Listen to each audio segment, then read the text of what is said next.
Hey guys, glad to see your smiling faces again. And today, dessert. Now I have found a bunch of desserts that I would like to do. So I wrote them all down on a list, made sure I had all the groceries for them. That way I know, so here's my goal. Since we've been kind of lacking in the whole let's get 2 videos out a week thing, let's just say we, not we, I am going to try to shoot them all in this 1 week time frame. So that way all I have to do is upload them, or I may even just upload them all at once. But you guys won't see them until their respective times on Thursdays. But that way we can keep on track. I think I have finally figured out a way to get this right, but we'll see. Yeah, I'm not making any promises as always. But that's okay. When you're not a professional YouTuber, content creator, so to speak, you yeah, because I work a job on the weekends. I have our bakery that we run, plus I do this, and at times it doesn't always balance. You know, every juggler drops a ball once in a while, right? But I think I got it figured out. And today is, I think, going to be something that's absolutely tasty. Only has 2, technically 3 ingredients involving it, and that is apple fritters. And this apple fritter, it just sounds really good. And it's just, like I said, it's just a couple ingredients. We're not throwing any sugar in it, no butters, no eggs. You know, it's literally just a couple things. And I think you're gonna enjoy it, and you'll never guess, but one of them is apples, right? So, that being said, if you are new to my channel, this is your first video, welcome. I'm glad you stopped by. I hope you check out some of my other videos and get something out of them too. They're not half bad. You know, some of the old ones are, you know, a little rough around the edges, but all in all, everything is informative, and I have yet to have a meal that doesn't taste, you know, good, or dessert for that matter, in my opinion, and the opinion of a couple others. But like, subscribe, share, and now we hype, right? That gets us boosted out into the algorithm to help our community grow, right? That's one of the important things. The most important thing is communication, which leads to comments, but is also sharing our food through, through communication and friends. You know, hanging out, getting something out of this, learning how to cook or bake on your own. Those are the important things, really. So the time we spend together, that's the most important thing to me. I can bake by myself, but the fact we get to do this together, awesome. Like I said, comments are always welcomed, good or bad or indifferent, doesn't matter. I respond to all of them. Yeah, and it's me, it's not a bot, it's not somebody I pay to do it, it's me. Whether there's 500 comments or 2, it's me. But that being said, I will give you all your measurements and tablespoons, teaspoons, grams, milliliters, also cups. I didn't say that right, cups, tablespoons, teaspoons, grams, and milliliters. And that way everybody, no matter where you're at, can play along. But let's head on down here to the counter and get this bad boy started. All right, hold on for me just 1 second. Okay, so we are down here at the countertop with the oven, and I have all the ingredients that we're gonna need, right? Now, I mean, you could add a couple things to it, maybe, I suppose, but right now it's just a couple ingredients. First thing we did was turn our oven on 400 degrees Fahrenheit, 204 degrees Celsius, and I have in the oven on the bottom rack a water bath. You can use any pan, whatever pan as long as it's oven safe. You put water in it, that's all you need, and we're gonna set it in there also. I don't know exactly what it serves with this particular recipe. I know with cheesecakes it helps to slow down the baking process, to keep the cheesecake even, you know, or to have it cook slowly, that way it doesn't crack. And that may be what this does. It could be where this only has a couple ingredients in it, and one of them is the flour we're using. Maybe they have a tendency to crack and not become a pretty apple fritter. I don't know, but that's what the direction says, so that's what we're gonna do. Now, the 3 ingredients we need, even though it says 2 on the original recipe, one is apple. And here's where I say it's 3 versus 2. you have an option. You can either use 375 grams worth, which is about 3 apples. Here, I'll show you about the size. Hold on for me. Okay, so about that size of apple right there. I would call it a medium-sized apple. I'm using Granny Smith green apples, sour apples, to help balance. And this is the kind you would get in the bulk section, at least around here at the moment. I'm sure they make them bigger. But here, I mean, see, this one's a bag apple. This one is not. They're about the same size, maybe a little bigger. And I think bag apples are small to medium at best. This is actually one of the larger ones out of the bag. But 375 grams already cut up. So if it looks like this, you're in good shape. And it's going to be about, that's about 3 to 4 of these. This was one at 100 grams right here. So I'm going to guess 3 to 4, depending on the size of your apple, worth, and it's going to be about 3.5 cups, roughly, of apples. You can do it that way, which is 375 grams worth, cut into 1-inch cubes, and what you're going to do is you're going to turn that into applesauce. 1.5 cups of applesauce, 375 grams worth of applesauce. So I find that kind of funny. Or you can just buy applesauce, which is 1 ingredient, and cube up, finely dice, 1/8-inch size cubes of an apple. 1 apple, 100 grams,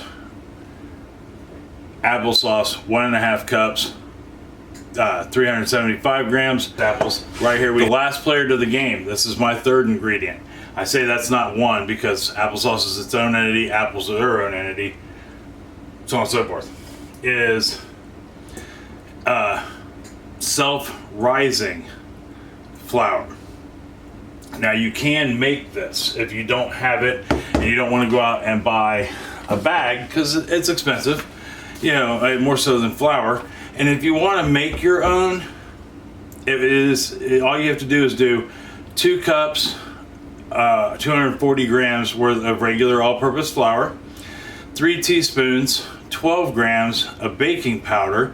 That's what's going to give it its rise, and then 1/2 teaspoon, 2 grams of kosher salt.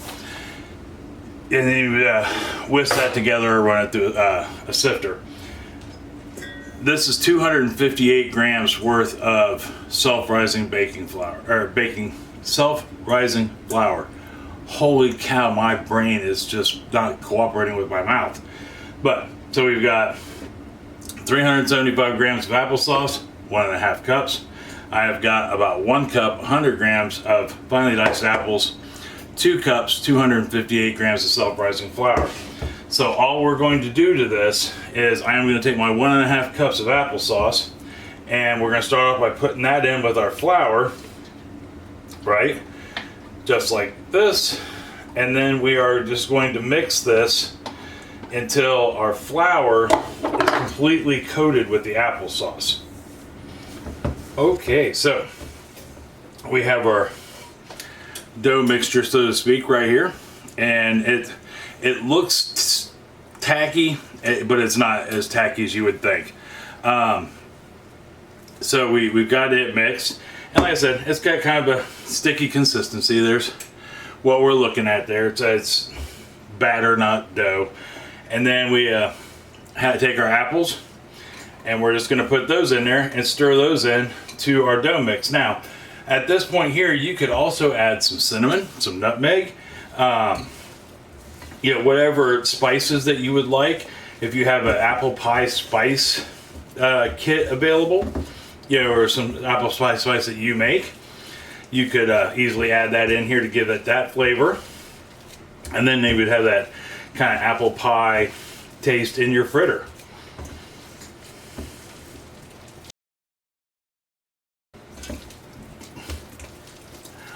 Okay, so we've got this nice and where we want it to be, apple throughout, and we are mixed and looking fabulous, I think.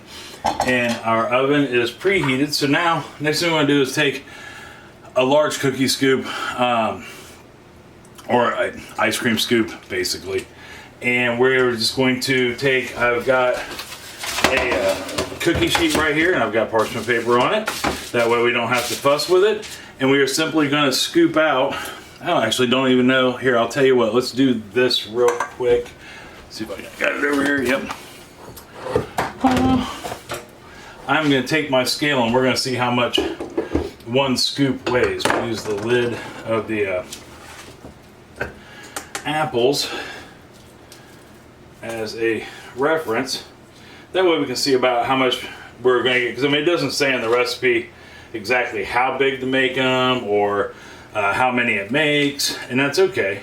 So we're looking at about 75 grams is what we want for our each scoop. And if they're not perfect, putting them on here, it's okay, because we're going to make them perfect with our fingers if need be. That way we can go, but you do want to put them 2 inches apart as far as that goes. We want them 2 inches apart, and like I said, if we're measuring about 75 grams is what we're looking for. But in order to get these round, I'm just going to simply wet my fingers down. I guess you could also spray them with non-cooking spray, but we're trying to keep the ingredients to a minimum in them and not hurt them, so to speak.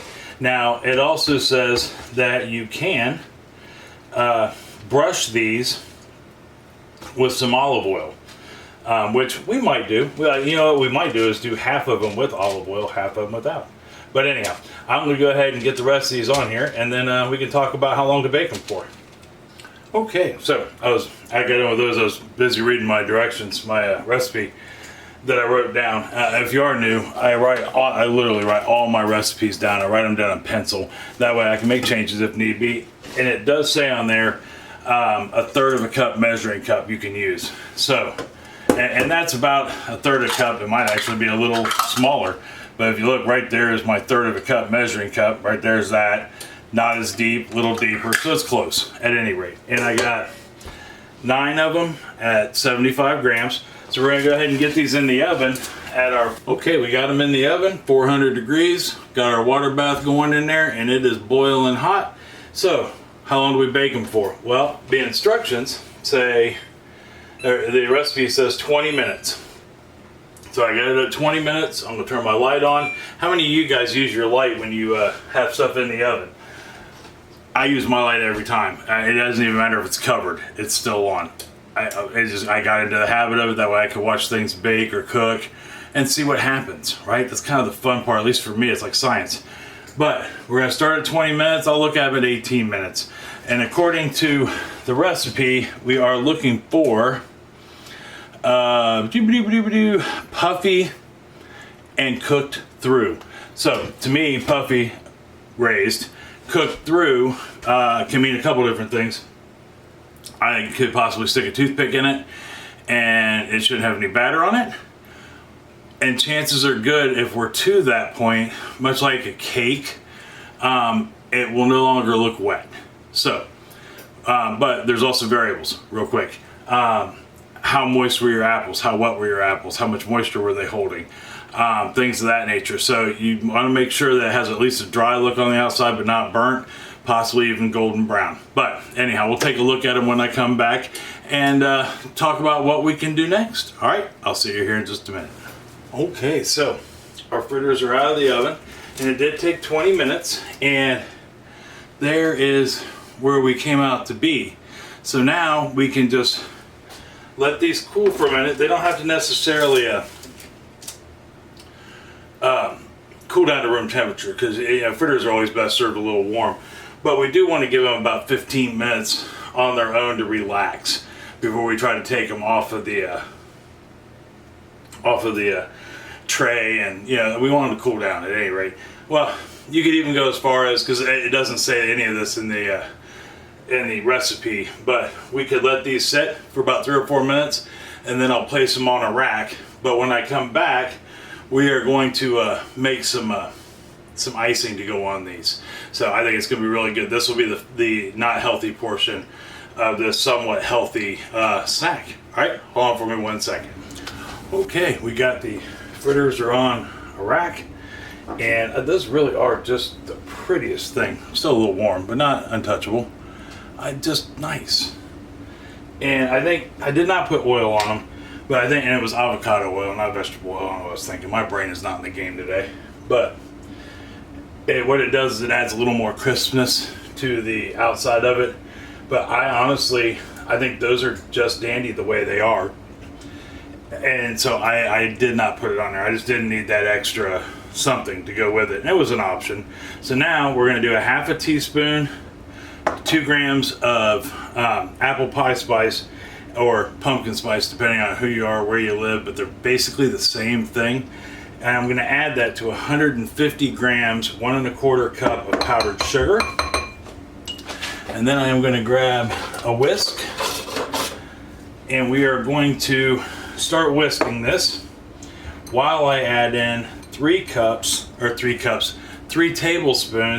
45 milliliter of just warm tap water, and we're going to turn this into the icing. All right, so still a little warm on the fritters. That's okay, that's what we want. Now we're just going to take our icing and we're going to just drizzle it over the top of these. It's going to be so nice. And then after we get these drizzled, we can let them sit for a second, because what they'll do is, as they sit here, this powdered sugar, because it's a glaze. It's an icing, it's a glaze. Either way, it's going to dry. It's going to dry, as it sits.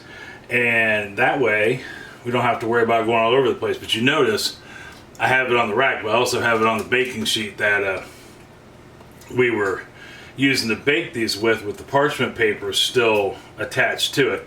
That way, when this gets done dripping all over the place, and not on the counter, not on the cookie sheet, but onto the parchment paper, I can stow the parchment paper away. So we'll go ahead and let these sit for a minute, see if we can get them to harden up some, and when I come back, we'll try one. Okay, so we have got them not cooled, but they're just a hair above room temperature, and we got the icing on them, and I don't know what I'm doing. There we are, right there. I don't know why I am struggling today. You guys ever had days like that? And I have them a lot. Maybe not as often as some, but more so than others.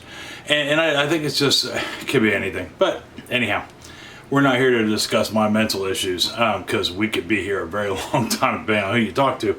We're here to talk about this apple fritter with some lovely icing on it. And it did, it hardened up just fine. And now I'm eating mine with a fork just because I have a beard and a mustache, and I really don't fathom getting all that into my beard. Plus, and some of you may know this, but I hope none of you do, with dentures or fake teeth, depending on who you are, where you live. My goodness gracious.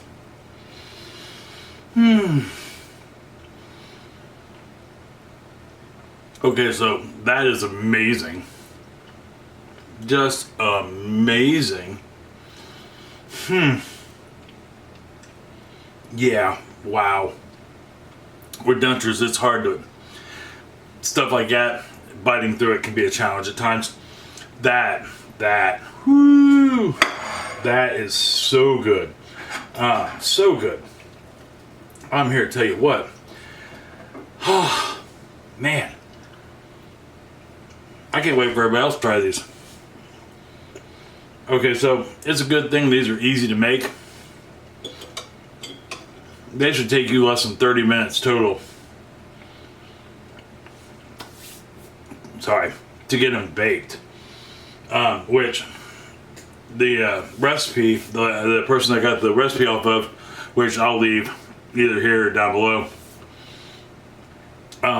There were so many options. You could do it without the icing all the way around and give it a totally, sugar added, free baked good, right? So it's got no butter in it, it's got no eggs in it. It's literally just the sugar of the apples and self-rising flour. which is awesome. That lends to being able to give a lot of people stuff. A lot of people will be able to eat this because it doesn't have the eggs, doesn't have the butter. And I think, in my head at any rate,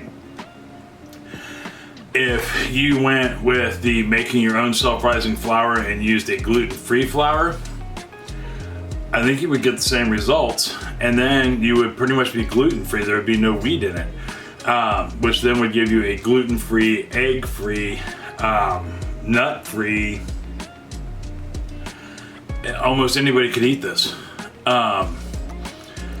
It would, absolutely anybody would be able to eat this. So give this a try. Anyhow, I'm gonna sit here and rant and rave about it forever, but give this a try and let me know if you do or if you've got something similar. She had another recipe. I always say she, and I don't know until I go back and look. It could be a guy that this recipe came from. But they had a pumpkin one too that I think would be really good. But holy cow, these are good. Try these, they're addictive. Let me know if you do. Next week, no clue. I've been shooting lots of videos. Dehydrating videos, canning videos, baking videos, dinner videos, side dish videos. I've been a videotaping fool over the last week.